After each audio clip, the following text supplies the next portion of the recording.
Привет, летающие гуси. С вами опять волосатая обезьяна. Валера, хочу летать. И мы с вами в солнечной Флориде. У-ху!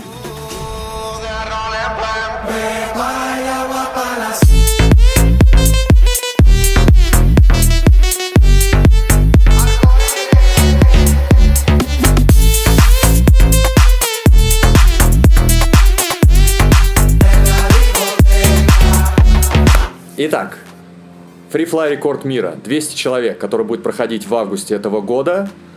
Чтобы попасть на этот рекорд, нужно пройти отбор.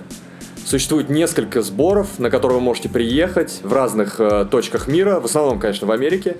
Вот, и, так сказать, показать себя. И если вы достойны, то вы сможете отобраться на рекорд. Я попал на один из таких трайаутов, то есть сборов, во Флориду, Skydive Sebastian. I feel a little disconnected. Nothing better. Can't correct it. I take a little so effective. Я не в той позиции, чтобы советовать вам что-то, потому что я сам так себе скайдайвер, вот. Но я расскажу вам свой опыт, и, может быть, он поможет вам, заинтересует вас, и вы зарядитесь и захотите попробовать попасть на такое огромное мероприятие.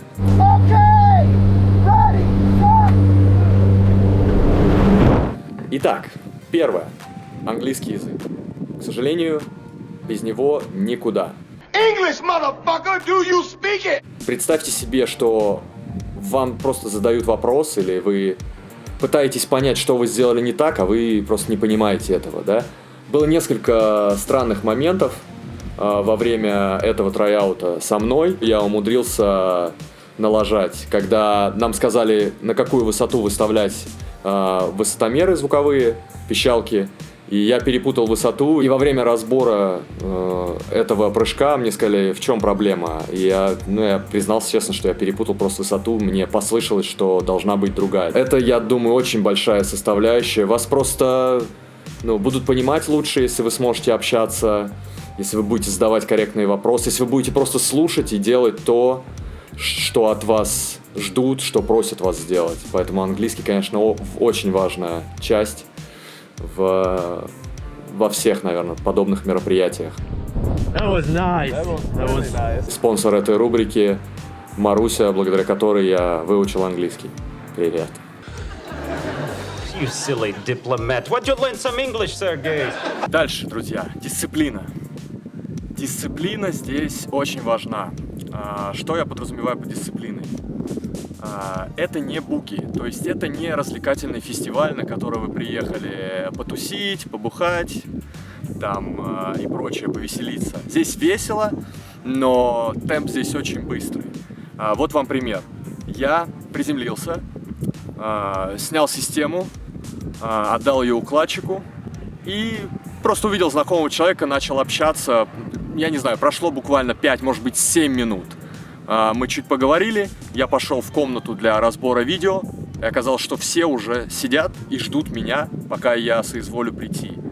И это случается постоянно, то есть вы постоянно должны быть начеку, понимать, что сделать. Положили систему, либо укладываете сами. Пришли, сказали, что вы приземлились, все в порядке. То есть есть некий набор действий, которые вы постоянно должны делать. Никого не волнует, когда вы там будете есть, когда вы там будете ходить в туалет. Темп настолько быстрый, что вы должны успевать. Нет времени просто расслабиться и развлечься. Вы приехали сюда на кемп, на серьезное мероприятие. Будьте добры соблюдать темп этого кемпа. Потому что если вы будете косячить, то есть будете недисциплинированы, это в том числе тоже сигнал о том, что с вами не стоит иметь дело. Поэтому, на самом деле было напряженно. То есть, честно сказать, отдыхаешь только во время прыжка. То есть ты выпрыгнул и чуть-чуть попадал, и началась опять работа. И вот нескончаемо так, 4-5 прыжков в день. Кажется, что это немного, небольшое количество, но устаешь очень сильно эмоционально из-за того, что постоянно темп очень быстрый.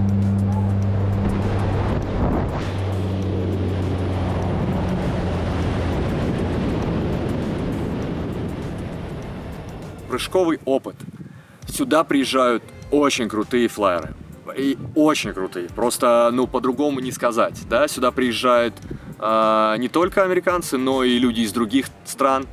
И все они настолько круто летают. Вы просто не можете поверить, что когда вы выпрыгиваете, такое большое количество людей так охрененно летают.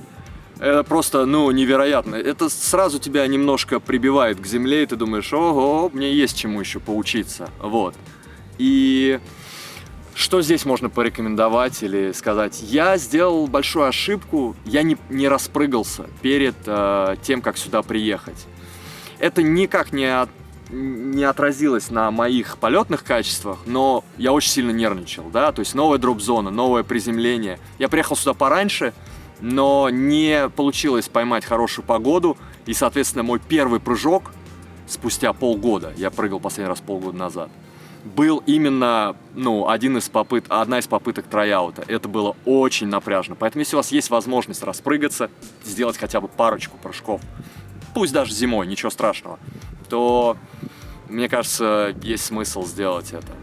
Если вы первый раз собираетесь на подобное мероприятие, не ждите, что вы получите приглашение. Здесь намного больше крутых флайеров, чем самих приглашений. То есть сюда на это мероприятие приехал 100 человек, и дают всего 10 или 11 приглашений.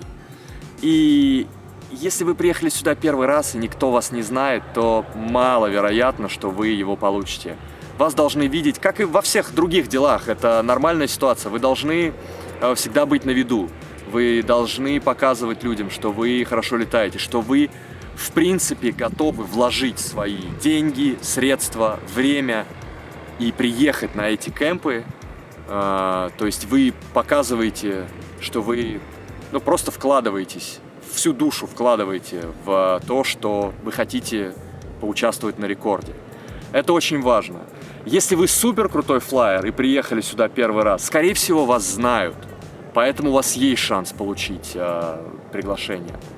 Но если вы такой, как я, то есть у вас есть какой-то опыт, но вас толком никто не знает, то прежде всего это общение, и вы знакомите людей с самим собой. То есть с тем, как вы общаетесь, с тем, как вы себя ведете, с тем, как вы летаете, прыгаете. Я думаю, что выбирают здесь людей, которые невидимы. Что это значит? Сейчас я поясню.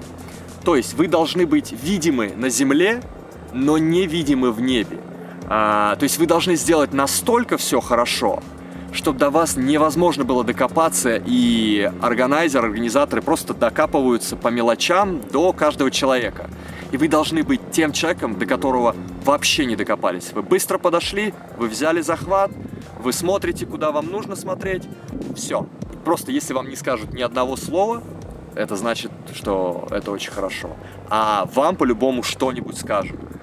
Докапываются прям до очень маленьких моментов, что правильно, потому что, представляете, 200 человек падают вниз с огромной скоростью, и вы должны быть уверены, что эти 200 человек не налажают.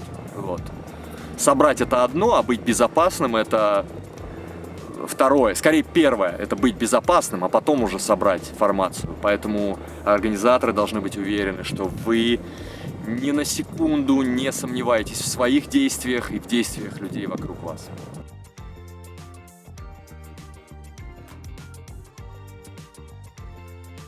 Вкратце вроде бы все.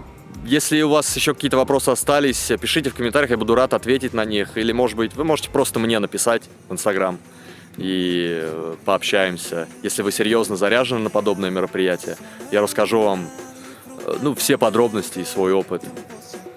Я Валера, хочу летать. Пока.